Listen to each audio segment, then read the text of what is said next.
Hoje é dia 22 de agosto de 1983. De Minas Gerais. Nova linha Passat 84. Minas Caixa, a caixa do mineiro que se garante. Onde 3 anos e meio atrás você só via as onças, o pio da seriema, as serpentes e pássaros raros daquela região, você já viu uma sociedade de 3.000 pessoas, toda de casaca e de altas toaletes, comemorando o início de uma nova vida no coração do Brasil. Então eu disse, a técnica aqui em Brasília é contra o que nós chamamos o espírito de Brasília. O espírito de Brasília é contra a burocracia, é contra a protelação de qualquer medida, é pela realização das coisas. No princípio, era o ermo.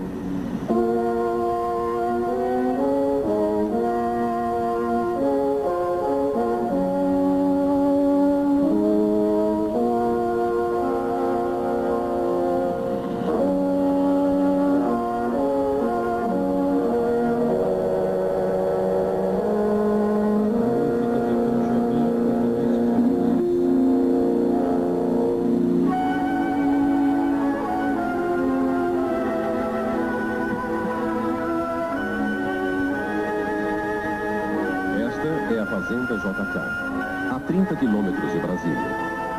Ao deixar a presidência da República em 1961, JK declarou que o seu maior desejo era ser fazendeiro em Goiás, a fim de ajudar a integração do imenso cerrado na vida econômica e social do país. Cumpriu a promessa anos mais tarde, em 1972, depois de sofrer perseguições e exílio. Aqui, ele construiu a sua última obra, uma Brasília em miniatura com um lago, que com ironia ele gostava de lembrar aos amigos, parecia em sua modéstia com a grandeza de Furnas e Três Marias. Em agosto de 1976, ele aqui se isolou, a fim de preparar o seu último livro de memórias. Todas as tardes, JK se retirava para a pequena elevação. Ali havia apenas um cruzeiro. E mais tarde, ali foi construída a ermida Santa Júlia, padroeira de sua mãe. À hora do Ângelus, ele rezava. Uma tarde, ao voltar para a casa da fazenda, telefonou para o seu amigo Adolfo Bloch, convidando-o a um encontro em São Paulo, onde JK teria uma reunião com os ex-governadores da Bacia do Prata, Paraná. No dia 19 de agosto, pela manhã, ele deixou a fazenda para passar o fim de semana na Casa da Manchete, em São Paulo.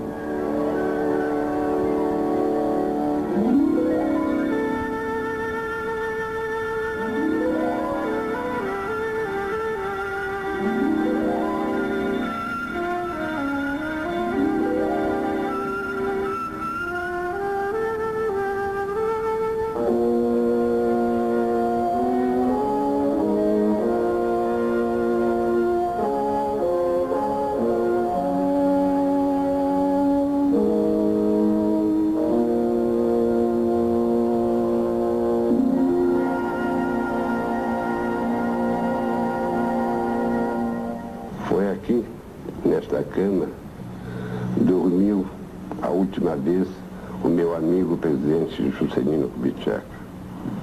Vestiu-se,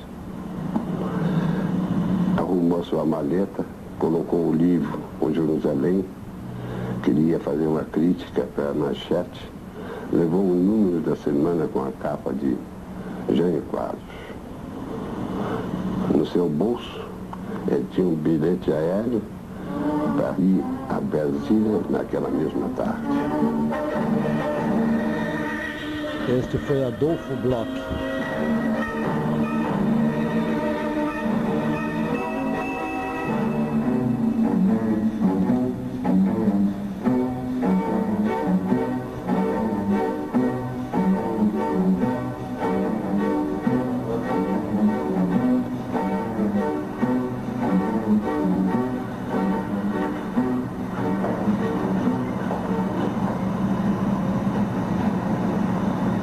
Adolfo, antes de viajar, recomendou muito para fazer tudo direitinho para ele.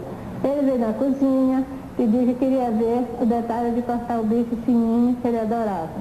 E depois nós é um homem que ficava na cozinha com a gente, conversando.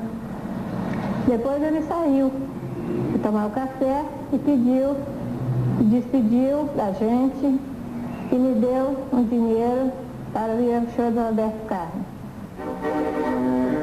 Essa foi Elizabeth Almeida, cozinheira da casa de Adolfo Bloch, Casa da Manchete.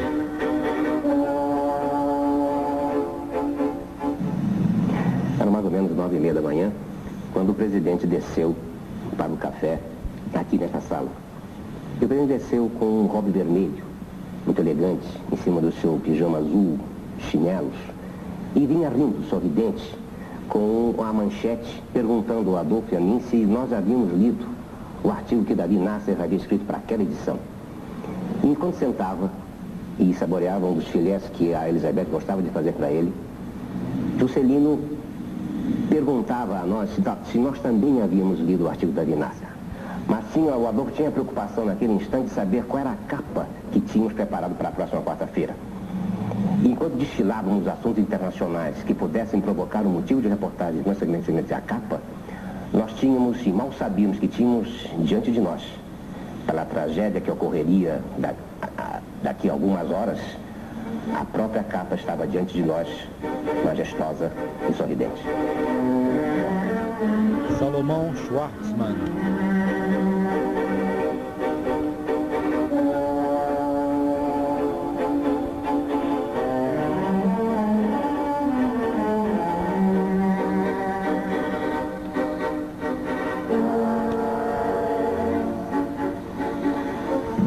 Na véspera, o presidente me chamou para tomar café e depois convidou-me para esta sala. Sentamos aqui. Ele, falando comigo, começou a contar toda a sua vida e disse-me: sabe, Bloch, eu perdi o único irmão que eu tinha, era o Júlio Soares. Ele era casado com Dona Naná, sua irmã. Agora você é meu irmão. Cuide bem da sua saúde. E me contou toda a sua vida, o seu trabalho, sua luta, seu sucesso, os seus adversários políticos. No fim da nossa conversa, disse meu presidente: sabe, Bloch, eu gostaria tanto que Afonso Arinos fosse acadêmico, meu companheiro na Academia Mineira de Letras.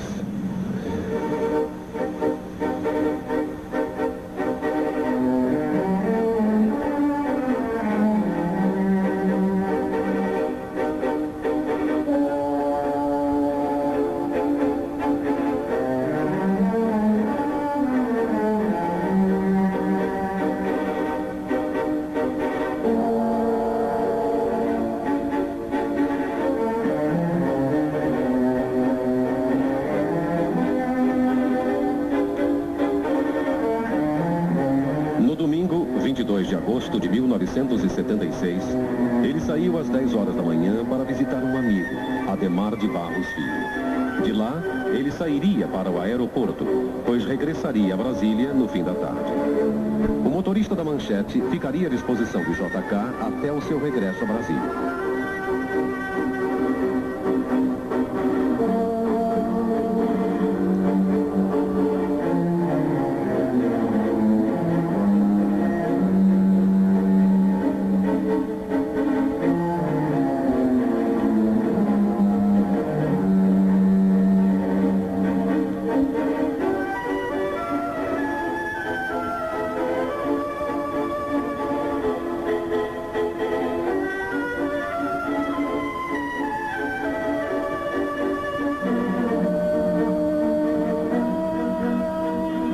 Nesse instante, o carro onde está JK está deixando a Casa da Manchete.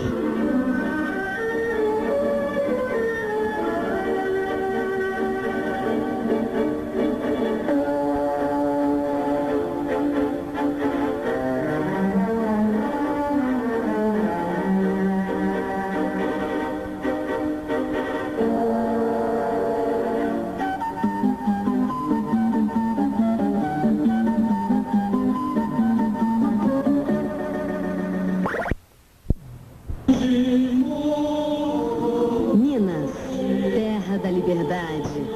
Minas, terra de JK. Homenagem do governo Tancredo Neves e do povo de Minas Gerais.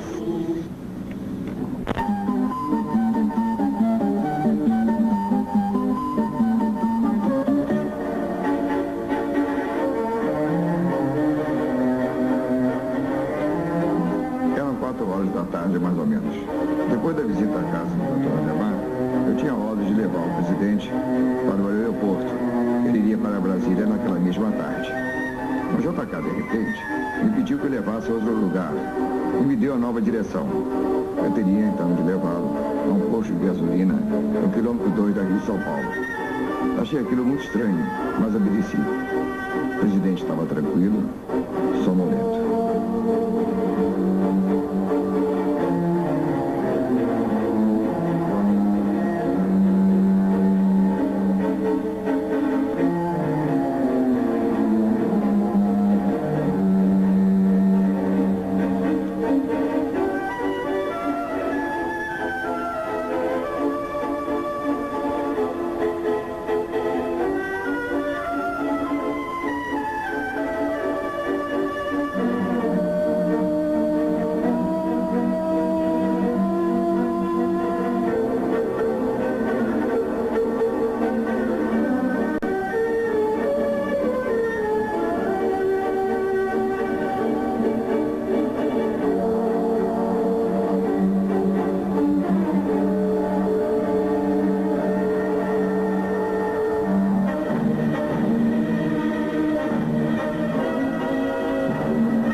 Ele saiu do carro da Manchete. Ao chegar junto ao Opala que o esperava, voltou-se para o motorista e acenou alegremente para ele. Foi para um homem do povo o último aceno de um homem do povo.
Sentada nesta mesa que serviu a Juscelino durante os 5 anos de seu mandato.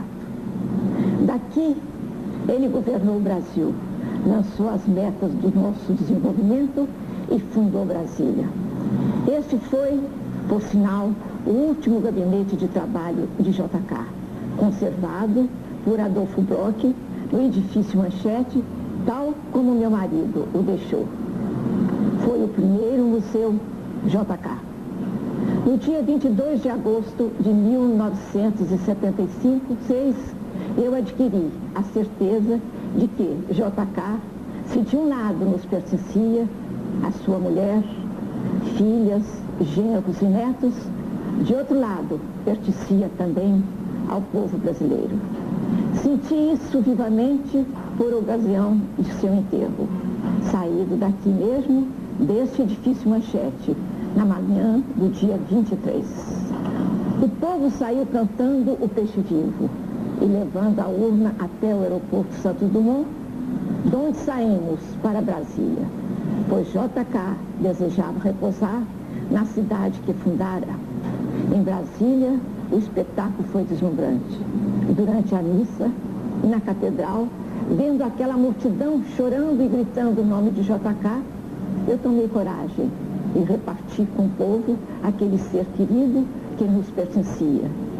No tumulto da ocasião, levantei a minha voz e disse: levai-o, JK pertence ao povo.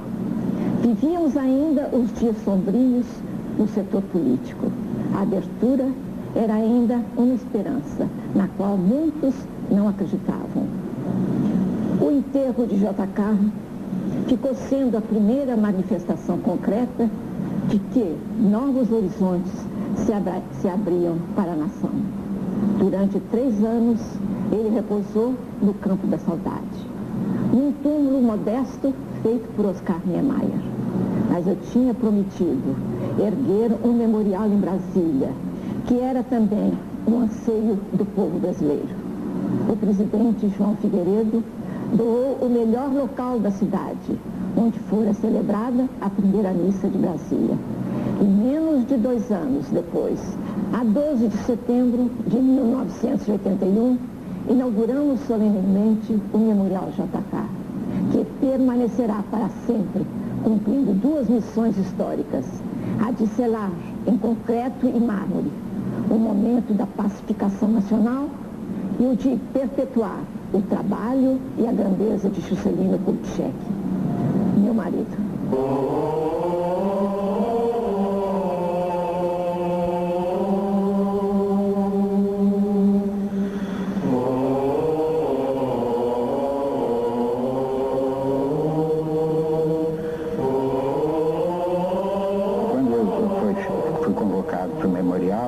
Isso tudo me deu a cabeça, né? Eu queria mostrar, fazer Juscelino sobre a cidade que ele criou, né? E fiz o pedestal e a figura dele lá em cima, fiz o memorial dentro do programa que me deram, com os salões de exposição, o auditório, e acho que ficou bem porque ele é visto de longe, né? De qualquer lugar que esteja em Brasília, a figura do ex-presidente aparece naquele céu imenso, né? Mostrando que foi ele que criou tudo aquilo. De modo que a obra me agrada, é uma obra assim, feita com muito cuidado, o interior é sombrio e cria um clima de êxtase, de respeito que devia ter. E ficou com o memorial, ficou em memória desse homem que foi tão útil ao nosso país. Esse foi Oscar Niemeyer.